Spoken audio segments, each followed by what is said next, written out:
So, it's about to be your first day on set. If so, congratulations. If not, play along. But if you haven't checked out my previous video, which I go through what I packed specifically for the first day on set, then go check it out now. Follow the link above, as I just go through a longer list of specific things that I always like to bring with me, my essentials. If you have seen that or you haven't, there's still plenty more things that you could bring along, or the key essential bits that I bring along with me and which allows me to be ready for my role.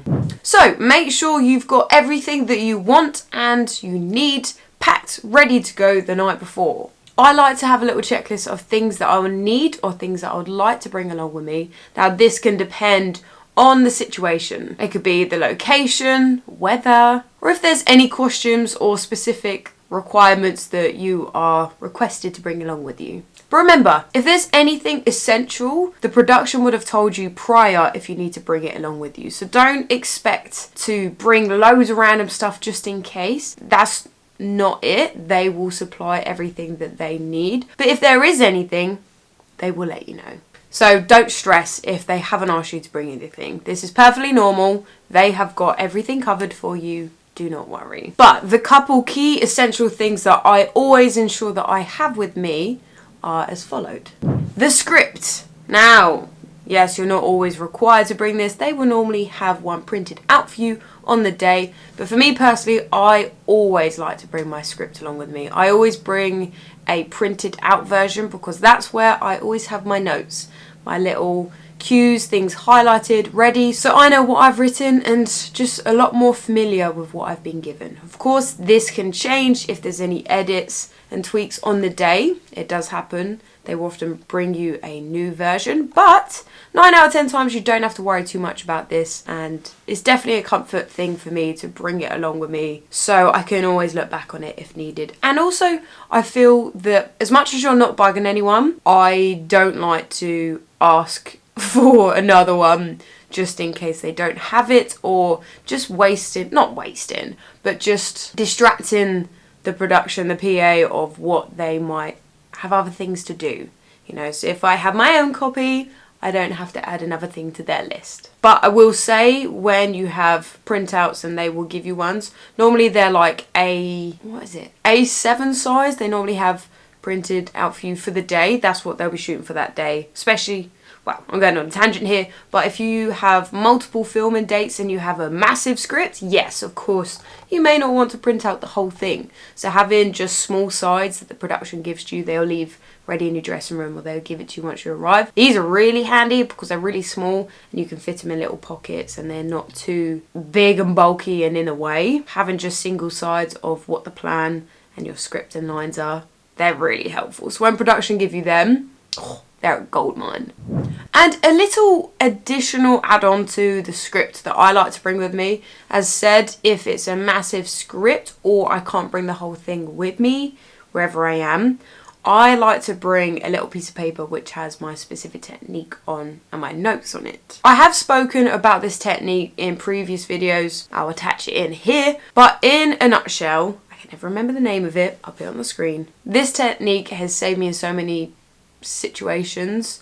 I'll give you a quick run through, but you write down the first letter of each word, and having this with me already, and I've rehearsed with this as well, this is an amazing cue for me to remember my lines quickly and not have to worry about having a big bulky script. I can just have the little reminder of what the letters are within the lines, and it can help me so much in the moment if we're just about to shout action, or you know, things are a bit chaotic and I can't just jump off set. But yeah, this really just helps me with my memory and just simplifying everything a lot more and not focusing too much about maybe specific notes and actions and directions that I've put in the scene. Just having it very simple and to the point of just a little cue can really help me feel a lot more confident going into the scene. But I find that this can be a really useful method of just hiding it within costume, especially if you don't have someone assisting you on the day who can hold it for you.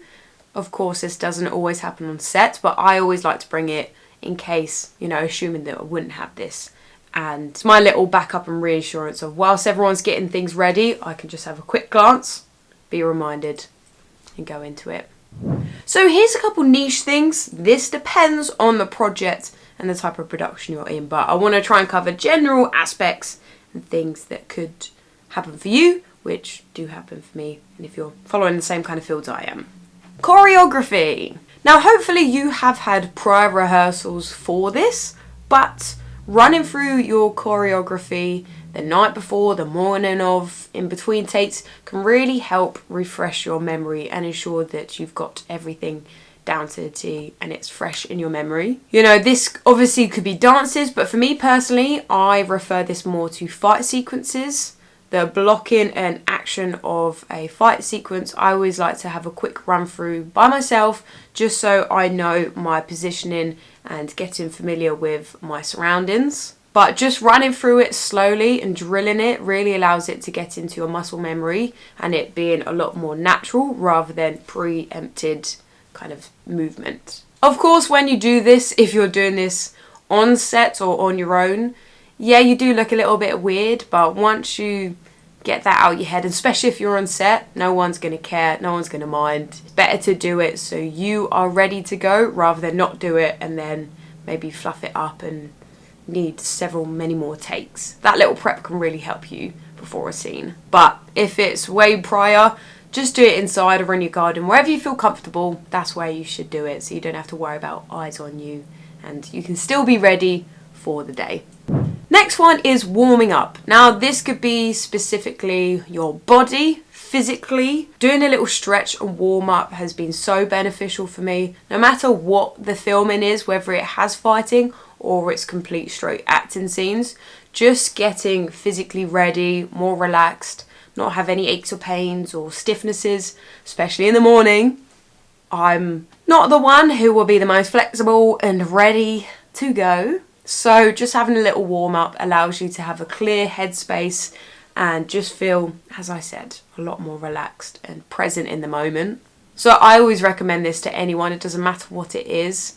It's good to do just a little general warm up, especially if you have specific things to yourself that are a bit more achy or stiff. And you name it, it's always good to do a little warm up.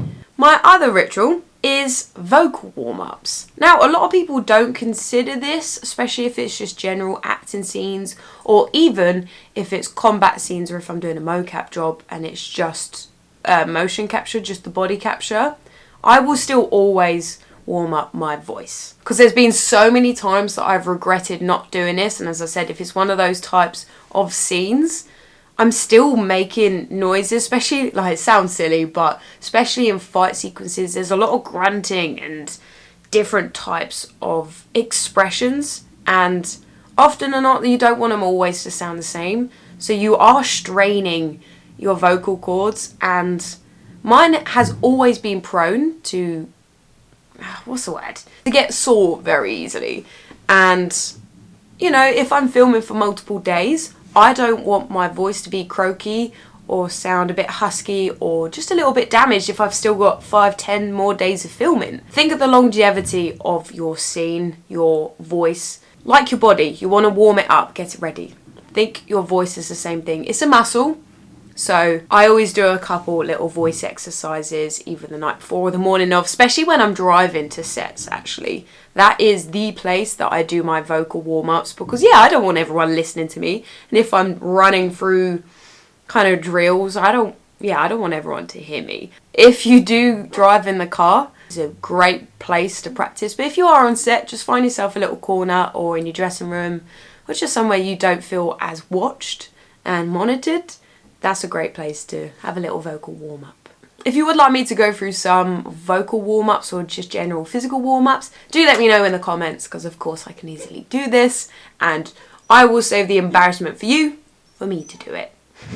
As I said, I wanted to try and keep it a bit more sweet and short because I know my videos go on forever. So these are the key essentials that I always do. Prep before my filming day, whether it's the night before or the day of.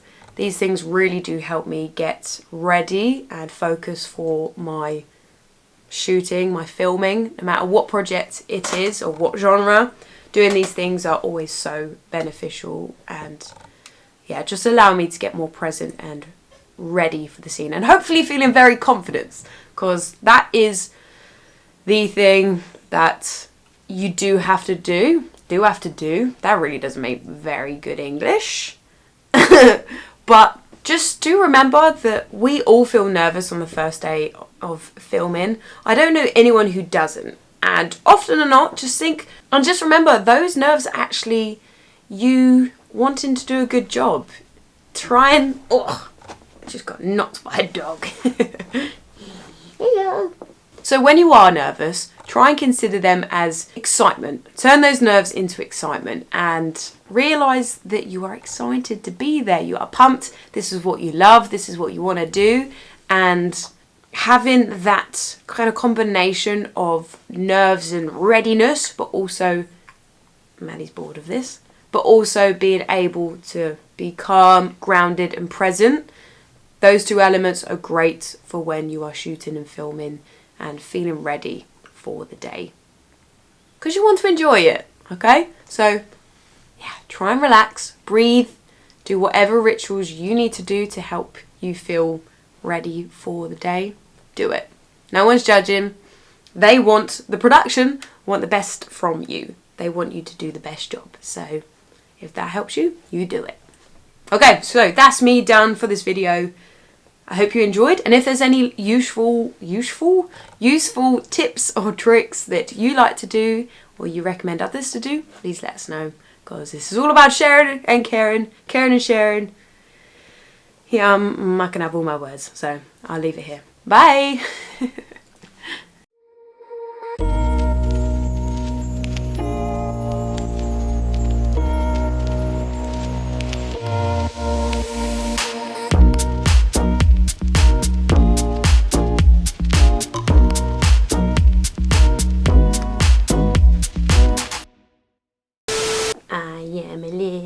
Mad Max, Maddie, Mad Max, and noisy neighbours. Barky Mad Max, and noisy neighbours. It's always when you want to film, that's when the neighbours come out, isn't it?